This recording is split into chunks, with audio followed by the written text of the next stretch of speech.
Elhamdülillah, elhamdülillah, elhamdülillahillezî. Bugünün Müslümanın omuzlarına yüklenmiş ağır bir mesuliyet ve mükellefiyet vardır. Gecenin siyah zülüfleri üzerinde var mı ahınız? Islandı mı bu gece seccadeniz? O da namaz deyip bu bezme girmiş, namaz deyip yaşamış, namaz deyip Rabbin huzuruna varmıştır. Terinizi dökmeye, mesainizi bu işe vermeye hazır mısınız? أقم الصلاة إن الصلاة تنهى عن الفحشاء والمنكر ولذكر الله أكبر والله يعلم ما تصنعون.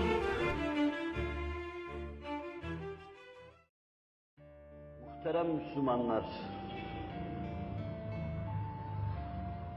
namazımız ve namazı şuurlu eda etmemiz, düzensiz hayatımıza bir düzen getirecektir. Dağınık kalbimize bir denge, bir insicam getirecektir. Perişan hislerimizi ayağa kaldıracaktır. Bulanık yönlerimize ışık saçacaktır. Doğru görme, doğru düşünme, doğru konuşma imkanını elde edeceğiz namaz sayesinde. Namazın şuurla eda edilmesi sayesinde. Günde birkaç defa Rabbin huzuruna gelip hesap verme sayesinde, kendimizi kontrol etme, Rabbimizle münasebetimizin kuvvetine bakma sayesinde, ruhta bu denge ve düzen, fikirde istikamet Allah'ın lütfuyla meydana gelecek. Biz maddi manevi yaşayışta bir ahenk kazanacağız. Namaz bu manayı hamil ve bu manayı tekeffül etmiş bulunmaktadır. Namaz kılıp da bu manadan uzak kalanlara Allah rahmet etsin. Bol bol mağfirette bulunsun. Ölü gönüllerine hayat, nur ve ruh saçsın. Resul-i Ekrem sallallahu aleyhi ve sellem Hazreti Ayşe'nin ifadesiyle namaza durunca içinde boyunduruklar dönüyor gibi ses duyardık buyuruyor. Veya bir tencerenin içinde yemek kaynıyor gibi bir kaynamadır duyardık. Rabbin huzuruna geldiği zaman buhurdanlık gibi tüter dururdu ve sonra da azamet kokusu tütmeye başlardı. Hazreti Ayşe'nin ifadesi içinde bir gece bana dedi ki, ya Ayşe, müsaade edersen Rabbime ibadet yapmak istiyorum. İncelik ve zarafetin anlaşılmaz bir noktaya varmasını ifadedir bu. Ya Ayşe, müsaade edersen Rabbime ibadet yapmak istiyorum. Gece Nebiler Nebisi döşeğinden uzaklaşacak. Yanından uzaklaştığı hanımından istizanda bulunacak. Müsaade edersen başımı yere koyup Rabbime kulluk yapacağım. Ey Allah'ın Resulü! Yanımda bulunmayı, kurbunda olmayı her şeye tercih ederim. Fakat Rabbine ibadetin benim için de sevimlidir. Nasıl istersen öyle yap. Karanlık gecede kalktı. Rabbin huzurunda el pençe divan durdu. Ayakta ne kadar kaldı? Rükûa nasıl vardı bilemem. Bildiğim tek şey varsa o da ayakta durunca göğsünü gözyaşlarının ıslattığıdır. Secdeye gittiği an seccadesinin ıslanmasıdır. Celsede olduğu zaman eteklerinin ıslanmasıdır. Şafağa kadar bu vaziyette ibadet yaptılar. Her gün ibadet yapardı ama o gün şafağa kadar fasıla vermeden Resul-i Ekrem sallallahu aleyhi ve sellem ibadet yapıyordu. Etrafından adeta habersizdi. Hiç kimseyi görmüyor, hiç kimseyi duymuyordu.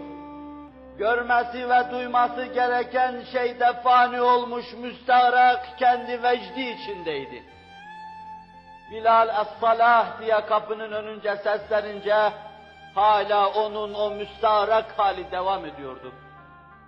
Bu ne haldir ya Resulallah? Niçin bu kadar ağlama ve bu kadar ıstırap ya Resulallah? Bir ayet nazil oldu.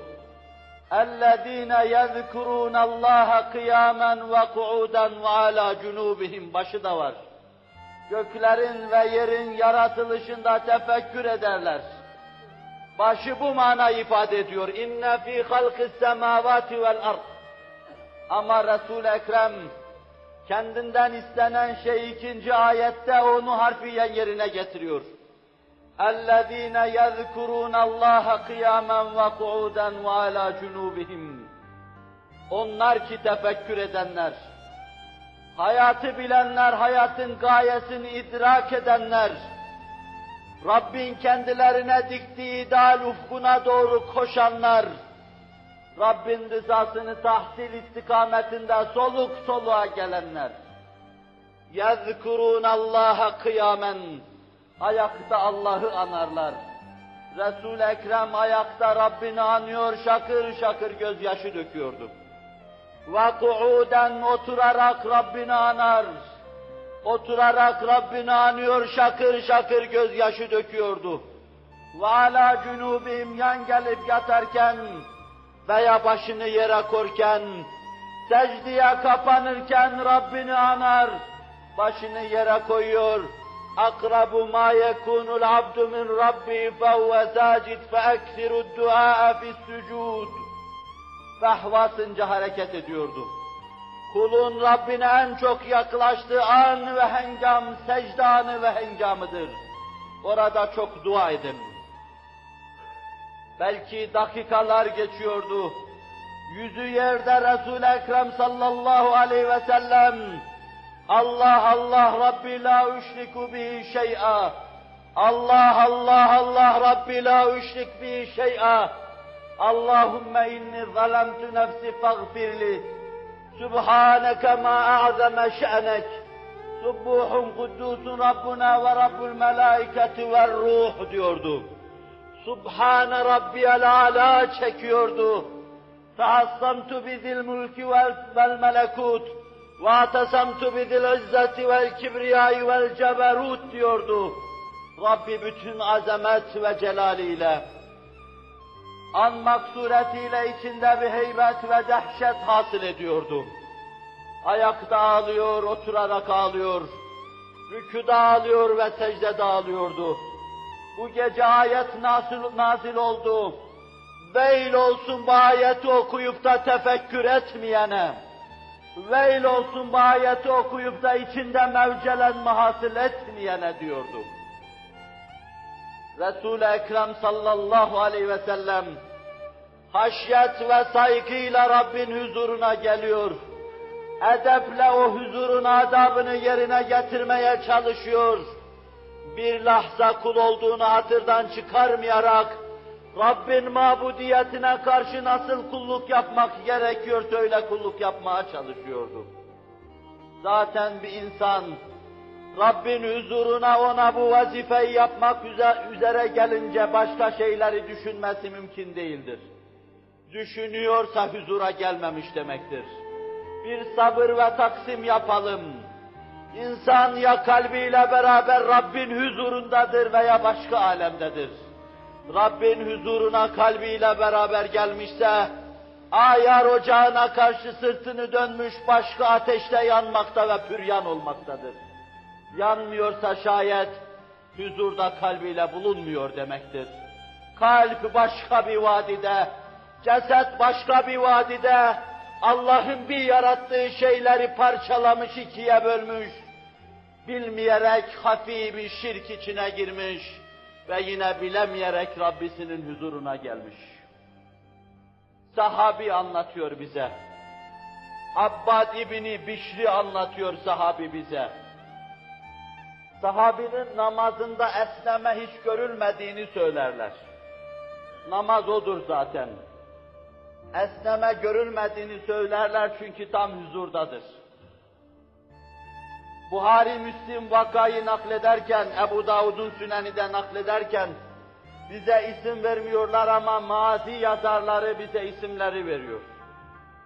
Ammar İbni Yasir, Muhacirinin en şereflilerinden, Abbad İbni Bişir, Ansar'ın en şereflilerinden. Abbad Müs'ab'ın tilmizlerinden. En son Akabe'de ya Resulallah tavzif buyurdunuz. Medine'ye gittim, ferman ettiğiniz gibi anlattım. Size inanmayanları arkama taktım. Yeniden Akabe'ye döndüm, elinizi sıkmak isterler. Bu topluluk içinde Abbad İbni Bişir de vardır. Yemame'nin yuttuğu kimselerden, kılıcıyla, kalkanıyla yalancı peygamber vakumunun yuttuğu kimselerden, bir tepenin üzerine çıkıp da Ansar diye bağıranlardan ve sonra bu korkunç fırtına tarafından yutulanlardandır Abbad İbni Bişir. Mustalık oğulları seferinden dönülüyor. Resul-i Ekrem sallallahu aleyhi ve sellem ashabından 2 emini gözcü koymuştur. Gözcüler gece bekleyecekleri yerde karakolda beklerken, birisi yatacak, az istirahat edecek, öbürü bekleyecek. Ben arkadaşıma dedim, Abbad diyor, Ammar İbni Yasir'e, sen istirahat et, ben bekleyeyim, sonra sen kalkar beklersin. O istirahata dalınca ben de boş durmasın, etrafı emin buldum. Düşman izi görmediğim için namaz kılmaya durdum. Sure-i Kehf'i tilavet ediyordum. Kendimden geçmiştim. Meğer bizim orada olduğumuzu bir kafir müfrezesi biliyormuş. Çok yakınımıza kadar, ok mesafesi yakınımıza kadar gelmiş. Ben kendimden geçmiş ve iz içinde Sure-i Kehf'i okurken, vücudumun bir tarafına sert bir ok saplandı. Okla mı uğraşsam, Ammar'ı mı uyarsam, yoksa şu neşveyi devam mı ettirsem, düşündüm, oku çıkardım, attım, devam ettim. Sure-i Kehf'i okuyordum. Namaz uzadıkça uzuyordu, ben zevk içinde kendimden geçmiştim. Rükûa gittim, kavemeye kalkarken bir ok daha vücuduma saplandı. Onu da çıkardım, attım, rükûmu bozmasın dedim bu. Rükûda yine vecd içinde kendimden geçmiştim. Secdeye gittiğim an kanım mı uyardı, benim hareketim mi uyardı? Ammar gözlerini açınca benim dize gelecek halde olduğumu gördü. Niçin Allah aşkına beni uyarmadın? Vallahi Kur'an'a öyle dalmıştım ki o huzuru bozmak istemedim. Rabbimin huzurundaki huzuru bozmak istemedim. Ammar kendisine düşeni yapınca kafir müfrezesi de kaçıvermiştim. Mümin namaza durunca bütün etrafını unutuyor. Öyle bilmezdim kendimi, o ben miyim ya ben o mu? Sen o musun, o sen mi? İşte bu işin iltibası ve karışması. Namaza duruş bu muamma içinde manasını bulur. Silinme, sadece silinme, orada sadece Rabbinle baş başa kalma. Dünya ve mafiha her şeyi kalbinden çıkarıp atma. Bir kerecik olsun böyle bir namaz kılmaya muvaffak olmaya çalışma. Onun için muhbir-i sadıka isnat edilen bir sözde, namaz kılarken veda namazı kılın. Ne olur ne olmaz bir daha kılamam. Şunu sağlam bir ada edeyim de Rabbime karşı son armağanım olsun, veda namazı kılın. Sözü gerçekten Resul-i Ekrem söylemiş ise çaplı, büyük ve bize büyük tavsiye. Namaz kılarken veda namazı kılın.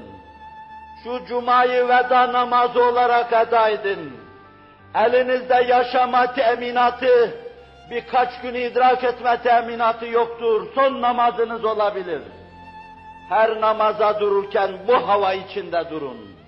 Ve ikinci namazı bu hava içinde intizar edin, o denli hazırlık yapın. Namaz bu haşyet, bu huzur ve bu saygıyı temin eder. Cenab-ı Hak bunu temin eden namazı edaya bizleri muvaffak kılsın inşallahü teala. Yolunda bizi kaim ve daim eylesin. Felaha götürücü namazı edaya muvaffak kılsın. Ela inne ahsenel kelami ve eblahan nizam. Kelamullahil melikil azizil allam.